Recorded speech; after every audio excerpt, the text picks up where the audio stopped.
Hi, I'm Greg Hunter. This is the weekly news wrap up for Friday, June 9th, 2017, the WNW 287.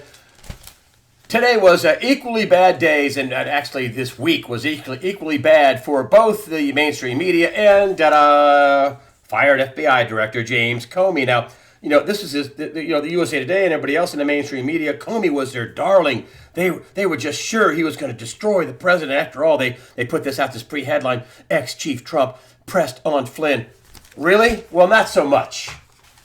The big story that blurted out, there's several of them today, and they were really negative for, let's start with Comey, that he blurted out he was the leaker of the New York Times story that I've been railing about, with a single source, anonymous, and a document read on the telephone. So he had a confidential, a privileged conversation with the President of the United States, and he goes out and writes it down, and then after he's fired, he makes sure he leaks this to the Columbia University law professor buddy, that then leaks it to the press. They ask, why didn't you just tell the press yourself? Well, I was trying to hide out, says Comey, and I didn't want it to be like, it'd be like a flock of seagulls. So the weasel runs and hides, and he gives this privileged conversation, this leaked information, to try to get a special prosecutor, according to him, which he got, Robert Mueller, the former FBI director, who Comey knows.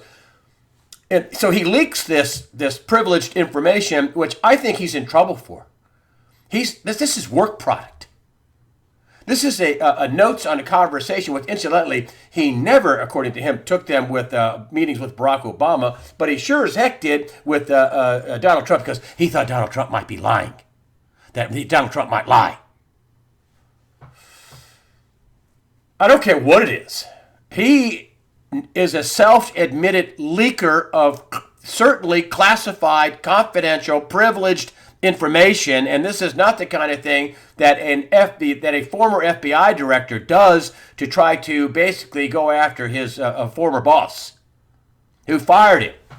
Which, of course, now Comey says, just to give him his due, he says, well, he says he was fired because of the Russia investigation.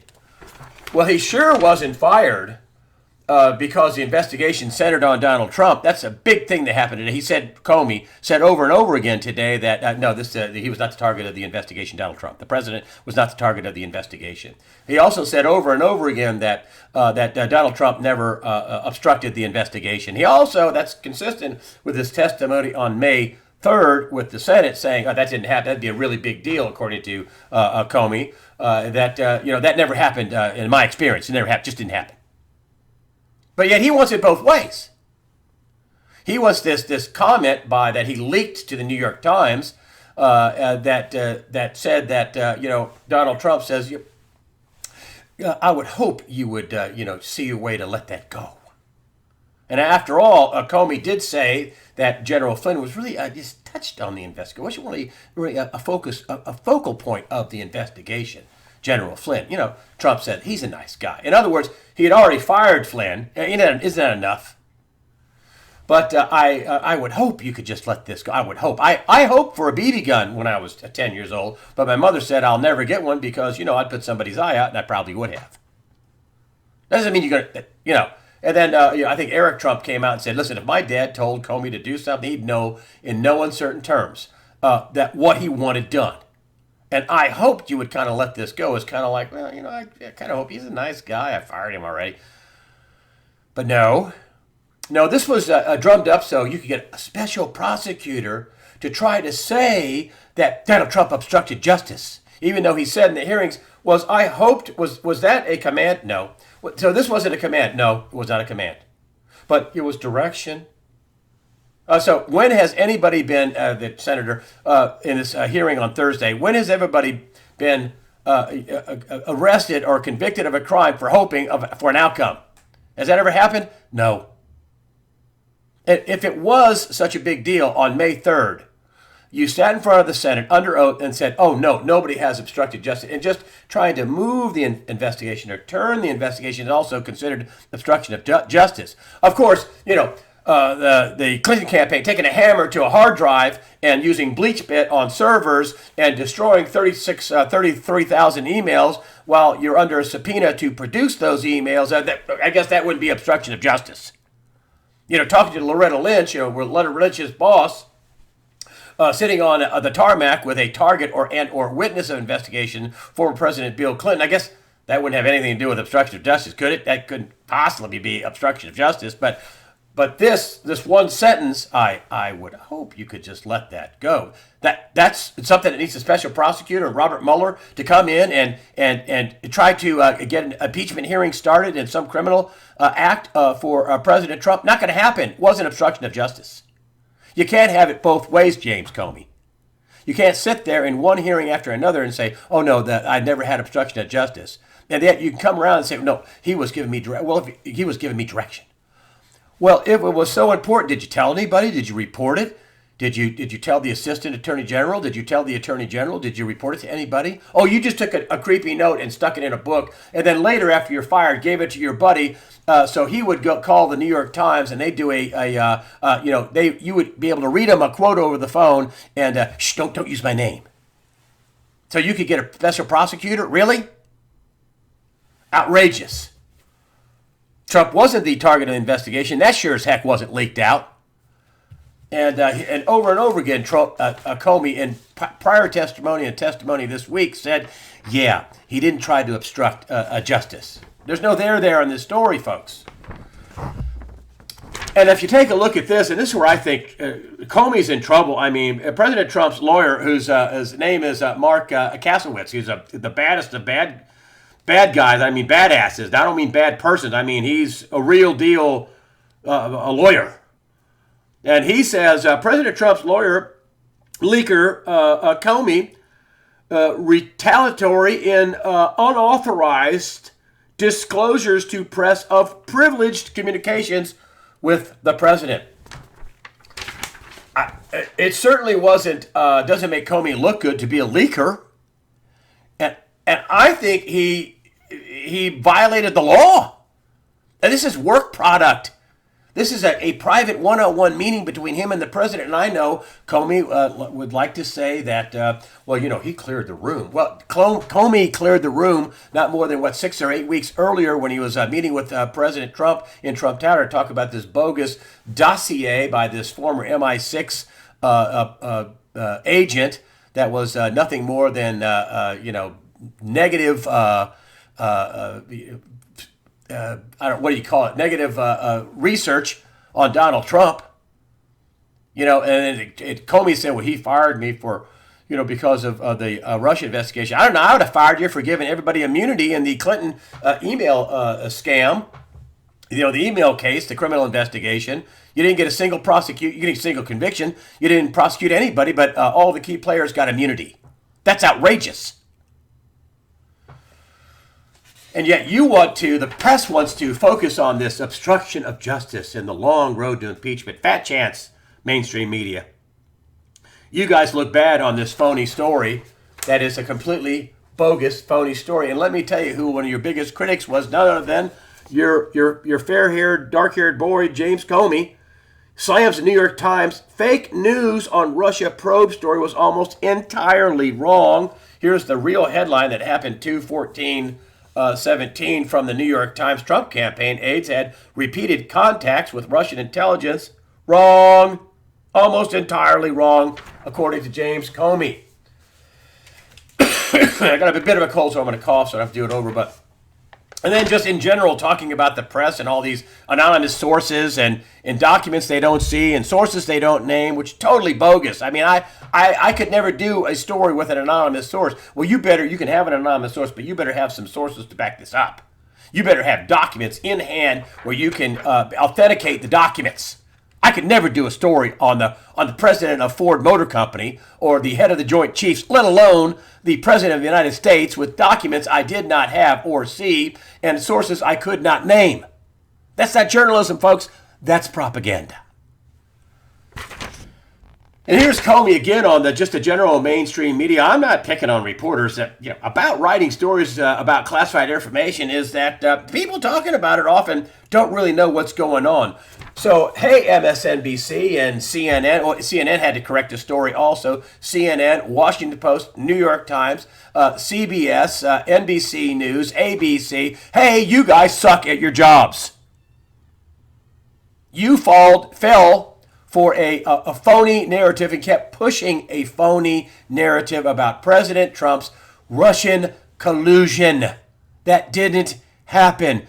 And you fell for the New York Times total scam that Comey leaked and should have been man enough to come out front and center and say it himself about how this one sentence about, I'd hope you'd let that go. That's supposed to be obstruction of justice when Hillary Clinton and staff taking hammers to their hard drives, BleachBit, destroying 33,000 emails, giving immunity to everybody, every key player involved in the Clinton email scam, and not a single conviction, James Comey. That's not obstruction of justice. And then it's not just me that thinks that this is a totally blown, gone, poof, the Russian collusion story. Chris Matthews, Trump-Russia collusion theory came apart with Comey testimony. I actually listened to his little rant, Chris Matthews. This is the MSNBC. This is the I Hate Donald Trump network. This is Chris Matthews, big liberal Democrat. Russian collusion story came apart. No there, he says. Where's the there, says Chris Matthews. And maybe a couple of synapses have started to fire off in the mainstream media, in their little teeny-weeny brains and their bosses' teeny-weeny brains that, wow, we're going to look bad. This is not a story.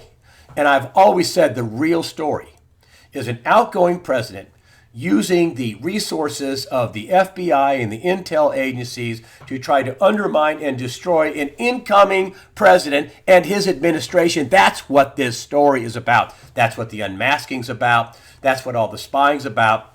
I think the whole Russian story, they're hanging on to that because they had to have an excuse to, get a FISA warrant and surveil the president and use the resources of the NSA and the FBI. I mean, they had to do that.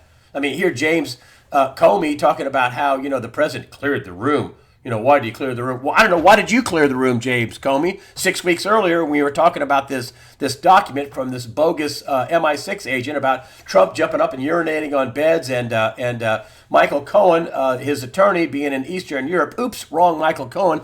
Totally debunked document. And you're telling Trump about this?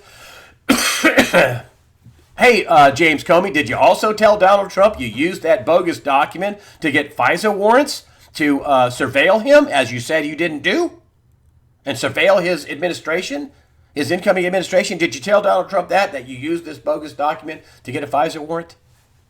I bet you didn't.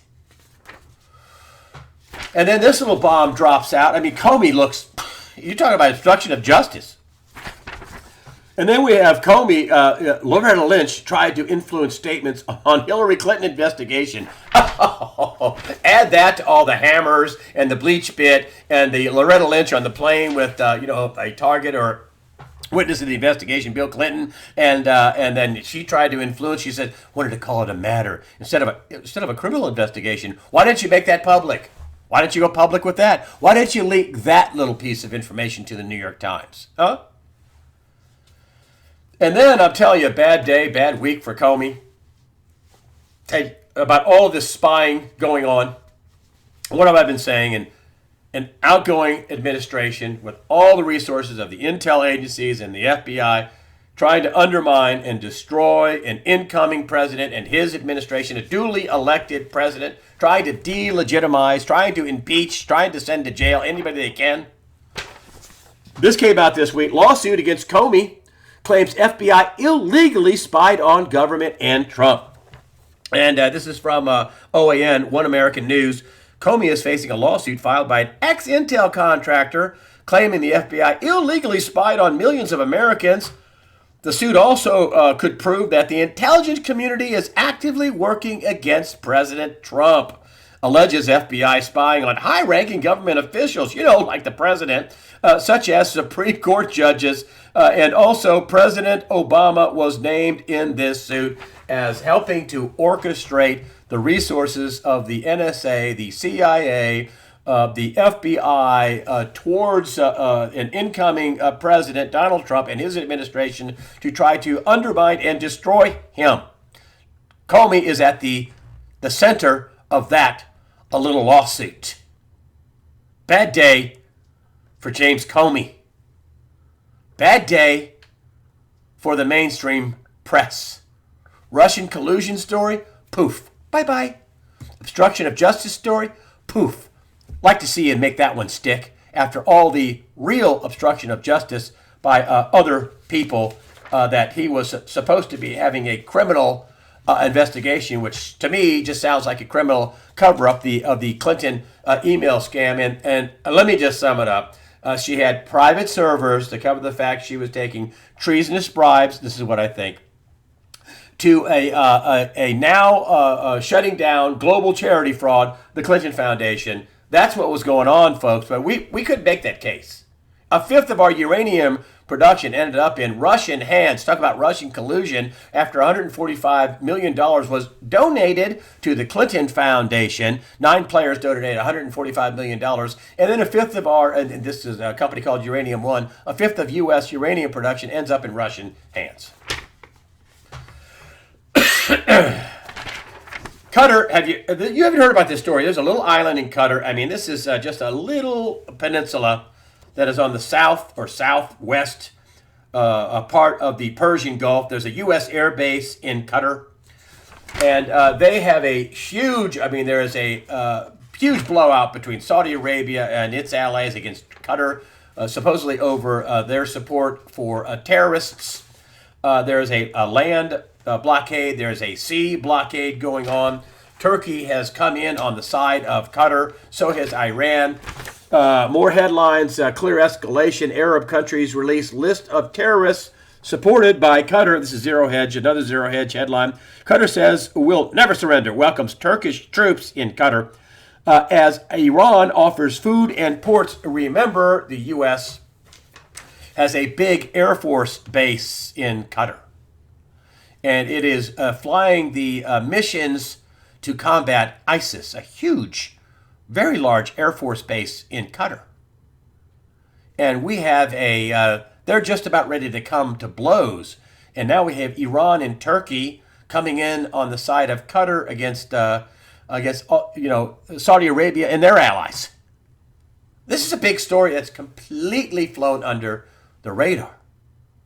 Along with the North Korea testing more ballistic missiles, along with the UK in a total quandary. Theresa May, the current prime minister, calls a snap election. She could have just skated until 2020.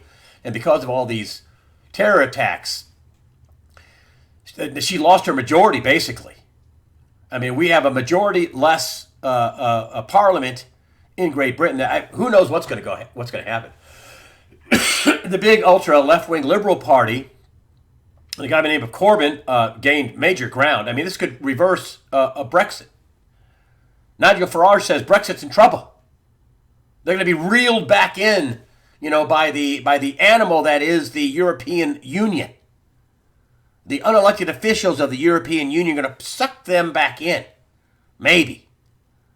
The pound is, dropping, is going down overnight. There's another completely unexpected occurrence happening, and not more than a few. Well, before the 2 big terror attacks, including Manchester, Theresa May was going to skate, probably increase her majority in Great Britain.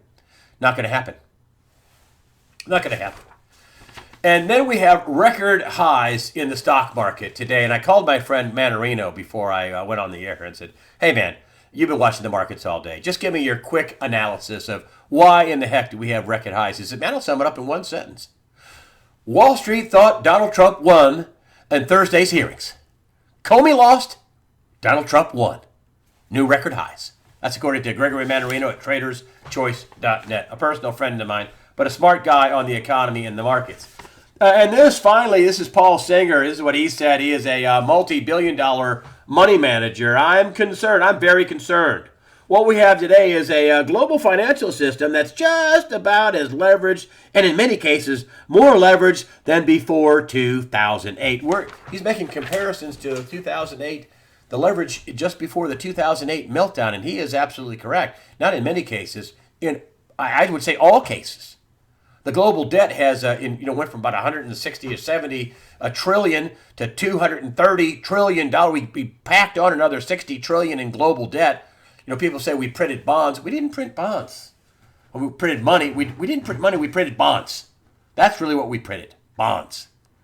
And if you had some people writing me about their pensioners, whether it's the Dallas pension that have gotten their pensions, the big gross payouts clawed back, or pensions in Detroit that are reduced, or teachers' pensions in Puerto Rico that defaulted on $74 billion in debt that are going to get pennies on the dollars, or CalPERS, the big California pension that had to have an infusion of $6 billion. Listen, pensioners, you're in trouble.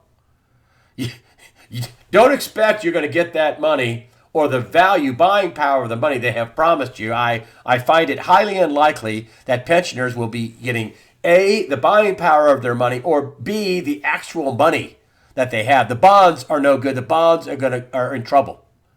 They can't service the debt. That's what happened in Puerto Rico. Not only could they not pay it back, they couldn't even service the interest.